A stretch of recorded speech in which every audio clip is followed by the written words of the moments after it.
हिमाचल प्रदेश 18 साल से ऊपर आयु वर्ग के लोगों को वैक्सीन की दोनों डोज लगाने वाला पहला राज्य बन चुका है। अब 15 से 18 आयु वर्ग के बच्चों को पहली डोज लगाने के मामले में भी आगे रहना चाह रहा है। हिमाचल में 15 से 18 आयु वर्ग तक के बच्चों को कोविड वैक्सीन लगनी शुरू हो गई है। 15 जनवरी तक ऐसे बच्चों को डोज लगाने का लक्ष्य निर्धारित किया गया है। स्वास्थ्य मंत्री डॉक्टर राजीव सैजल ने शिमला से इस अभियान का शुभारंभ किया। उन्होंने कहा कि देश में दोनों डोज लगाने में पहले नंबर पर रहने वाले हिमाचल में अब इस अभियान को भी चरणबद्ध तरीके से 15 जनवरी तक सभी के सहयोग से पूरा किया जाएगा। ये बहुत हर्ष का विषय है कि जो पूरे समाज की चिंता थी बच्चों के लिए वैक्सीन जो है कब प्रारंभ होगी, परिवारों की भी चिंता थी और सरकार की भी चिंता थी।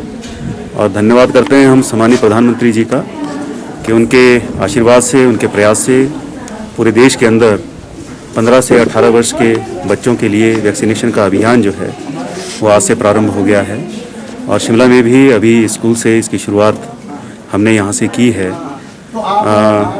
जो आपने पूछा है कि प्रदेश भर में ये अभियान जो है वो किस प्रकार से चलेगा, मैं आपको अवगत करवाना चाहता हूँ। वैसे तो आप अवगत हैं ही कि हिमाचल प्रदेश ने जो पहली डोज और सेकेंड डोज वैक्सीनेशन की एडल्ट्स के लिए जो थी, उसमें देश भर में जो है सबसे पहले वैक्सीनेशन के इस कार्यक्रम को मुकम्मल करके देश भर में प्रथम स्थान जो है वो हासिल किया। हमने सबसे पहले देश भर में इसको किया और उसी आधार पर बहुत दावे और विश्वास के साथ मैं ये बात बोलना चाहता हूँ कि ये जो बच्चों के लिए जो वैक्सीनेशन का जो अभियान है, इसमें भी हम इसको कुशलतापूर्वक और सबसे पहले हम इसको करने का प्रयास करेंगे।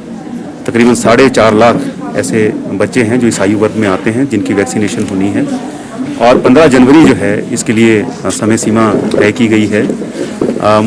और मैं बहुत विश्वास से ये बात कहना चाहता हूँ कि 15 जनवरी तक जो है बच्चों के इस वैक्सीनेशन के कार्यक्रम को भी हिमाचल प्रदेश में ठीक प्रकार से संपूर्ण कर लिया जाएगा। मामले ये बात ठीक है, थोड़े बढ़े हैं अभी 1-2 दिन में। थोड़ा चिंता का विषय तो है ही और पड़ोसी राज्यों में भी ये केसेस जो हैं अब बढ़ रहे हैं।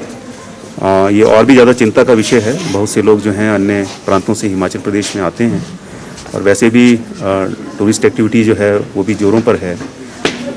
मैं ये समझता हूँ कि वैक्सीनेशन जो एक उपाय है कोविड से सुरक्षा का, और दूसरा उपाय जो है वो जिसको हम सोशल वैक्सीन जिसको संज्ञा दी है, यानी मास्क का प्रयोग, सोशल डिस्टेंसिंग, हैंड हाइजीन और कोविड एप्रोप्रिएट बिहेवियर, अगर इसका हम ध्यान रखेंगे तो फिर मुझे लगता है हम सुरक्षित रहेंगे।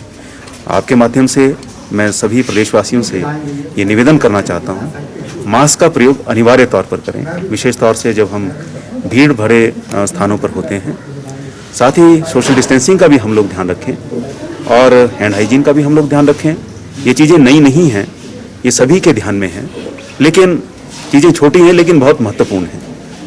अगर इनका ध्यान रखा जाएगा तो फिर मैं ये समझता हूँ हम लोग सुरक्षित रहेंगे, हमारा समाज सुरक्षित रहेगा, प्रदेश सुरक्षित रहेगा। हाँ, इसकी जो है ये बिल्कुल एक मैं ये समझता हूँ खतरे की घंटी है। जिस प्रकार से देश के अन्य प्रांतों में केसेस बढ़ रहे हैं और ऐसी संभावना है कि हिमाचल प्रदेश में भी इसका जो है संक्रमण जो है वो बढ़ सकता है। और बढ़ते संक्रमण की दृष्टि से अगर मान लीजिए संक्रमण हिमाचल प्रदेश में बढ़ता है तो हमारी तैयारियां जो है हर दृष्टि से जो हैं वो ठीक हैं। वैक्सीनेशन का काम जो है पूरे हिमाचल प्रदेश के अंदर भलीभांति मुकम्मल हुआ है, बच्चों की वैक्सीनेशन हो रही है।